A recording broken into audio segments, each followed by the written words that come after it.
just me, or is it a weird coincidence the day that I decide to wear this shirt, they announced Wario Land 4 for literally this month, Valentine's Day. It's coming out on the 14th. Weird coincidence, I know. And yes, I know it's also weird that I'm wearing this and this at the same time, but hey, people are allowed to like both. It's not a war anymore. This is no longer the 90s. We live in a new generation, so yeah, I like both. Shut up. Anyway, what's up? What's happening? What's going on, everybody? Welcome back to Animation Station, your number one source for animation, Queen TV, and movies. I'm your host, Jackson Small, and we're going to be trying out a brand new video today. And I'm going to try to make this a monthly thing, where I take all the movies that I watch from each particular month and rank them from worst to best. This is a way of me to talk about movies I haven't reviewed. It's a way to talk about movies that won't make probably any of the year-end lists. And it's just another way of me to express my thoughts to movies to all you guys. Now, most of these movies do have reviews with the exception of a few, and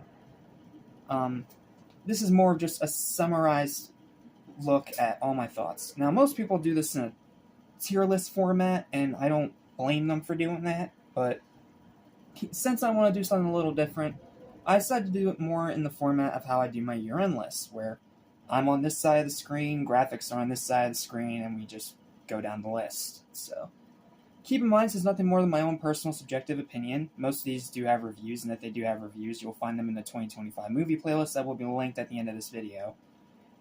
And if they don't have reviews, well, this is my way of getting my thoughts out there about each one. So, without further ado, this is all 7 January 2025 movies that I saw from worst to best. And can I just say that it is refreshing that none of them are bad?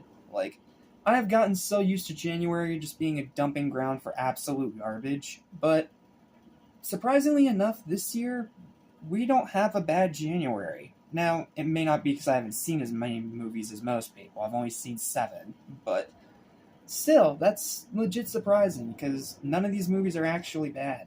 Like, 2 of them, the worst that this month got was mediocre. No bad, no trash, no dumpster fire garbage. And unfortunately, it's not going to last because I know this month has one particularly awful garbage movie that I am not going to review for reasons. You will find out my thoughts about it when I do this kind of video again next month.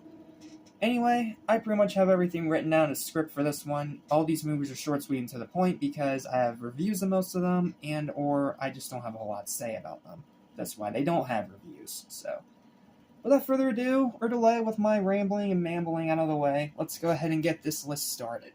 So, starting out at the worst movie I saw, bottom of the barrel, 7th place, goes to Den of Thieves 2, Pantera.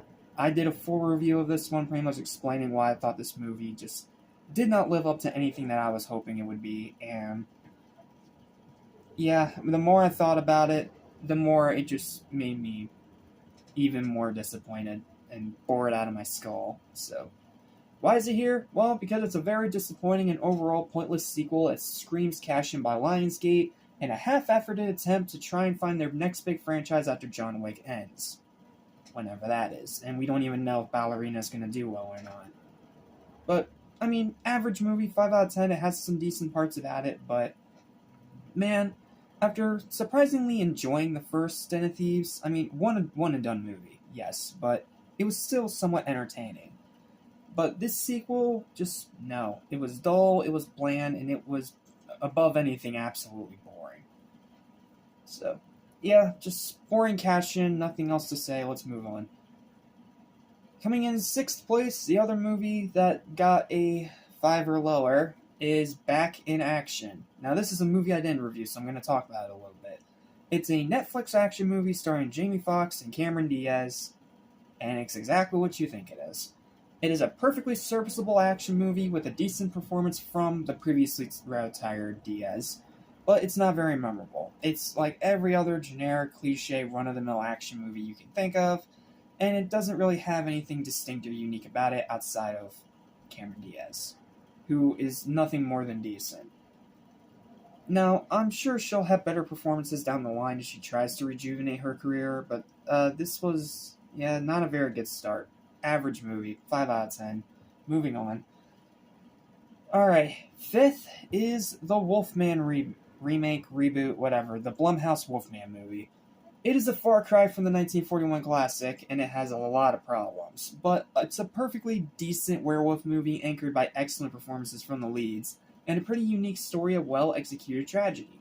Like, people were absolutely dumping on this movie online, but when I finally saw it, it was decent. I already made a full review of this one if you want to know more of my thoughts, but more to the point, it's perfectly serviceable. It's a decent, okay movie, and I'm not going to watch it more than once, and it is a little disappointing, considering this is the same guy that made The Incredible Invisible Man, but, I mean, outside of that, it's fine, guys. It's nothing worth really hating.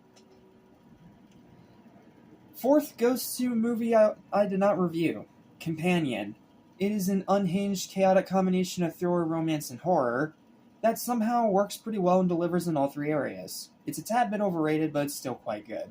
This movie is really good. I did want to review it, but it just wasn't on my radar, and by the time it was on my radar, I was ready to just move on to the next month. So that's why there's no review of it. That's why I'm talking about it here, and why it's not going to be on probably any of my year-end lists. But it's a perfectly good movie. It has good performances, some great gore towards the end, and the story is very unique. But it does kind of lose itself in its own chaos a little bit, and it does become a little incomprehensible at times. But as is, it's a pretty good movie from the director Barbarian. So check it out if you haven't seen it. 7 out of 10, pretty good movie. Next up in third place is a movie that I did review. That's Peter Pan's Neverland Nightmare. Yes, it takes itself too seriously, but it still delivers an admirably solid installment into the Twisted Childhood universe that keeps me hooked in for more. And Martin Portlock's fantastic performance as Peter Pan is what makes it worth the journey alone. Like, Martin Portlock makes this movie. If they got literally anyone else to do it, it would not have worked at all. But Martin puts full dedication into the role, and you can see it in every single frame. Yes, the movie has its problems. Yes, the human characters still suck. And yes, it is nowhere near as good as Blood Honey 2. But it is still a perfectly solid, entertaining, enjoyable, bloody, just super fun movie. It's a fun movie. It's a fun time for horror fans. And I'm still hooked on whatever the TCU decides to bring out next, which I think is Bambi. It's either Bambi or Pinocchio. It's one of the two. I'll look it up later. 7 out of 10 movie. Really good. Check it out. Full review if you want more thoughts. Second is a movie that I unfortunately did not get to review due to a lack of time, but I promise you I will review this movie when I get a chance to. And that is Dogman. The movie that is literally taking a huge bite out of the entire box office, and for good reason. It is a ridiculously funny and surprisingly heartfelt animated feature that deserves all the treats. Especially Petey the Cat, who is an unbelievably excellent villain. Like, arguably Pete Davidson's best performance. I loved him as Petey the Cat, and Petey the Cat is a legitimately really good villain. One that I wish Disney would do more of nowadays. Then you have great animation, you have surprisingly great humor. This movie is a little bit more childish than Captain Underpants, but it's still ridiculously funny. Great voice performances, a really good story, and fast pacing and a good runtime. Like, it's everything you want in a perfect family fun movie. So, yeah, I will definitely review it when I get a chance to. I just don't have the time right now, so I'm going to throw it in this ranking, and then I will do a review sometime in the future. All you need to know for right now is that this movie's really damn good and it's worth watching. So, yep, that's why it's second place.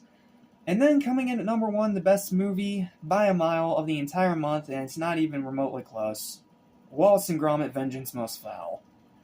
My first new movie of the year, and one of my most anticipated movies of the year, and it more than lived up to both expectations. Sure, it's not better than Curse of the Were-Rabbit, but it's still quite a cracking comeback for one of the most iconic duos in all of animation history. Best movie of the month by a mile. Like, yeah, maybe a half point over Dogman, but it's still not even remotely close in my opinion. Like, Vengeance Most Foul was such a good movie. If you have not seen my review of it yet, please go check it out. I detail all my thoughts there. But I'm a huge Wallace and Gromit fan. I've wanted these guys to come back for years, and now this year they finally came back. I know it technically counts as a 2024 movie, but screw it. It came out here in the US this year in 2025, so I count it as a 2025 movie. Deal with it.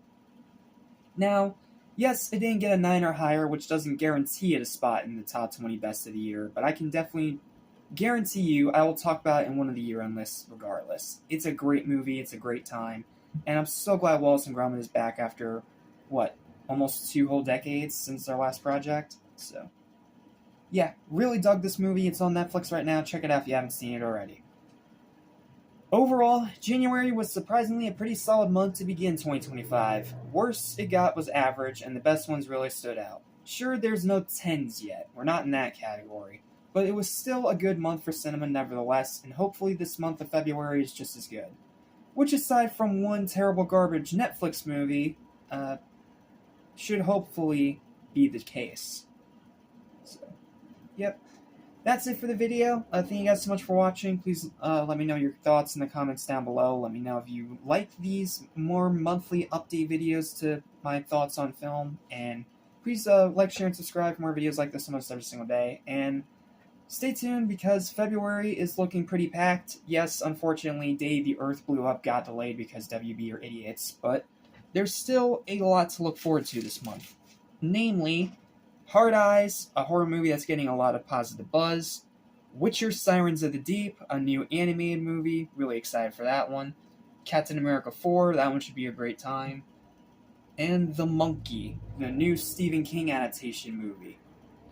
I mean, yeah, we also have Love Hurts, which is not a good movie. I'm not even sure if I'm going to review that one. All you need to know is that movie's terrible.